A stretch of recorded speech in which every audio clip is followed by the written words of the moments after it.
तो चलिए देखते हैं क्वेश्चन नंबर 30, इसका हम लोग सॉल्यूशन देखेंगे। तो सबसे पहले हम लोग क्वेश्चन पढ़ लेते हैं। The value of current I end voltage V in the given circuit will be, क्या होगा इसका, ठीक है। तो बोल रहा है दिए गए सर्किट में करंट आई और वोल्टेज वी का मान क्या होगा। ऑप्शन नंबर ए है 2 ampere 4 volt, 4 ampere 2 volt, 1 ampere 2 volt और 2 एम्पियर 1 वोल्ट। तो अब हम लोग क्या करेंगे, इसका सॉल्यूशन करेंगे। तो सबसे पहले तो आपको पता होना चाहिए एक formula 1/R equivalent equal to 1/R1 plus 1/R2 ये होता है। जब इस फार्मूले को हम लोग आगे बढ़ाते हैं आर के रूप में, ठीक ना, 1/R के रूप में है, तो इसको जब हम R के रूप में करते हैं तो ये क्या हो जाएगा, इसका हम लोग एलसीएम ले लेते हैं। हम लोग इसका वीडियो मैं पहले बना चुका हूँ, तो आप लोग चाहें तो वहाँ से जाकर देख लीजिएगा। इसमें एलसीएम लेंगे तो R1 प्लस R2 हो जाता है। जब इसको हम लोग सही से करेंगे तो R equivalent equal to R1 plus R2 ये हमारा निकल के आता है, ये वाला फार्मूला। तो हम लोग पहले देख लेते हैं फार्मूले कौन कौन से यूज होंगे, फिर डायरेक्ट उसमें रख करके देख लेंगे। तो पहला फार्मूला आपका ए होने वाला है, जिसका हम लोग यूज करेंगे। इसके बाद हमको पता है कि V इक्वल टू IR होता है, तो हमको R का मान I का, जब I करेंगे आई टोटल पहले करेंगे, फिर I का मान निकालेंगे। I टोटल जब हम लोग करेंगे तो R equivalent upon V/R equivalent क्या हो जाएगा, V/R इक्वेलेंट। और जब हम लोग फिर निकालेंगे किसका, I का वैल्यू हमको निकालना होगा, तो I टोटल अपॉन 2 कर देंगे तो ये हमारा निकल आएगा। I टोटल अपॉन 2 करेंगे तो हमारा I का धारा का मान निकल आएगा। और हमारा जब यहाँ से धारा का मान निकल आएगा तो इसके बाद हमको निकालना क्या रहेगा, सिर्फ वोल्टेज का मान निकलना है। तो V इक्वल टू IR का हम लोग फार्मूला में रख देंगे तो ये हमारा निकल आएगा, ठीक है। तो चलिए आगे चलते हैं, अब इसको हम लोग देखते हैं।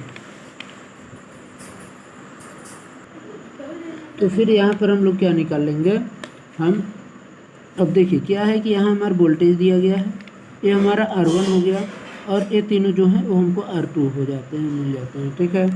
तो जब हम लोग फार्मूले में रखेंगे R इक्वेलेंट इक्वल टू, तो क्या है यहाँ पर R1 प्लस R2 यानी 6 प्लस, ये जब हमको यहाँ पर करेंगे R1 इंटू R2 हो जाएगा। तो 6 मल्टीप्लाई R1 का मान क्या दिया है, R2 का मान क्या दिया गया है, R2 का मान 2 प्लस 2 प्लस 2, ठीक है। यही चीज़ कर लेंगे 6 प्लस 2 प्लस 2 प्लस 2, ठीक है। आप इस तरीके से कर लीजिएगा। फिर इसके बाद क्या कर लेंगे, 6 ये मल्टीप्लाई कितना हो जाएगा, 6 हो गया, फिर ये क्या हो गया 6 प्लस 6, ठीक है। और जब हम लोग इसको सॉल्व करेंगे तो अब आपका 36 अपॉन क्या हो गया 12 हो गया। इसको आप लोग काट दीजिए, जब इसको काटेंगे तो 12 3 36 यानी 3 आ जाएगा, क्या आ जाएगा 3 ओम, ठीक ना। तो रेजिस्टेंस क्या हो जाएगी इसकी, 3 ओम हो जाएगी, किसकी, R इक्वेलेंट की मान हमारा क्या निकल जाएगा 3 ओम। इसको हम लोग ध्यान में रखेंगे। अब हम लोग आगे चलते हैं, यहाँ पर इसी का सॉल्यूशन कर लेते हैं आगे। अब हमको क्या निकालना है, I टोटल, मतलब टोटल धारा जो हमारी होगी तो वो क्या होगी। टोटल धारा हमको निकालने के लिए क्या करना होगा, टोटल धारा निकालने के V इक्वल टू IR होता है, तो I बराबर क्या हो जाएगा, V/R इक्वेलेंट हो जाएगा। यहाँ पर V का वैल्यू हमारा क्या दिया है, यहाँ पर देखिए 12 दिया है, R इक्वेलेंट इक्वल टू क्या दिया है 3 दिया है, इससे काट लेंगे तो 4 आ जाएगा। टोटल धारा जो हमारी कितनी हो जाएगी, 4 हो जाएगी, 4 एम्पियर हो जाएगी, क्या हो जाएगी 4 एम्पियर हो जाएगी। लेकिन धारा कितने हमको निकालना है, तो धारा कितनी हो जाएगी, तो टोटल एम्पियर बटे 2, क्या हो जाएगा टोटल एम्पियर बटे 2, ठीक है। तो यहाँ पर हो जाएगा एम्पियर टोटल अपॉन 2 बराबर 4/2 इक्वल टू 2, यानी हमारी धारा क्या हो जाएगी, धारा बराबर 2 एम्पियर, ठीक है। अब हम लोग क्या कर देते हैं, जब वोल्टेज में 2 ओम प्रतिरोध की गिरावट आती है तो उसमें क्या हो जाएगा, यहाँ पर ये जो लिखा हुआ है इसको देखिए, तो हमारा इसमें फार्मूला रखेंगे V equal to IR। V equal to IR, तो हमारा I का वैल्यू क्या दिया है 2 दिया है, और जब 2 ओम का होगा तो उसमें क्या हो जाएगा, ये भी 2 हो जाएगा, यानी 2 × 2 बराबर 4 वोल्ट हो जाएगा। ठीक है, क्या हो जाएगा, 4 वोल्ट, यानी V का मान हमारे क्या हो गया, 4 वोल्ट हो जाएगा।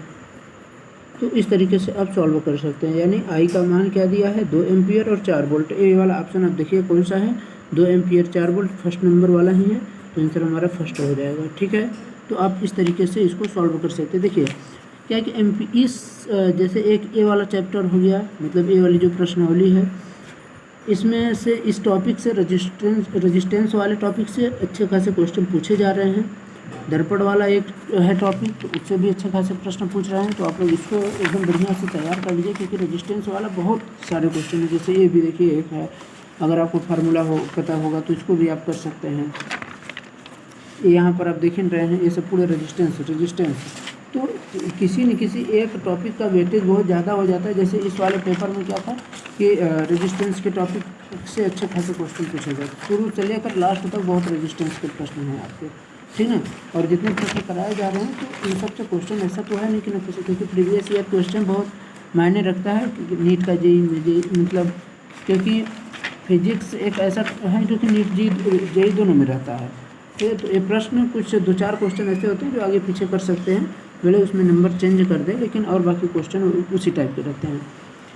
तो इन सबको आप अच्छी तरीके से तैयार कर लीजिए। रेजिस्टेंस वाला एक टॉपिक है, उसको तैयार कर लीजिए, अगर बोलिए तो उसका फिर अलग से वीडियो बना दिया जाए उस टॉपिक का पूरा। दर्पण वाला एक ये है, दर्पण के लिए वीडियो बना दिया हूँ, तो थोड़ा उसको एक बार जा करके देख लीजिए, क्योंकि उसके सूत्र जो हैं तो वो पूछे जाएंगे। सूत्र से डायरेक्ट अगर न पूछा गया तो इनडायरेक्ट रूप से उससे क्वेश्चन जरूर बनेंगे। ठीक है, तो आशा करता हूँ कि आपको इस समझ में आ चुका होगा कि कहाँ से प्रश्न पूछे जा रहे हैं, कैसे, तो आप लोग अच्छे से तैयार कीजिए। ठीक है, धन्यवाद।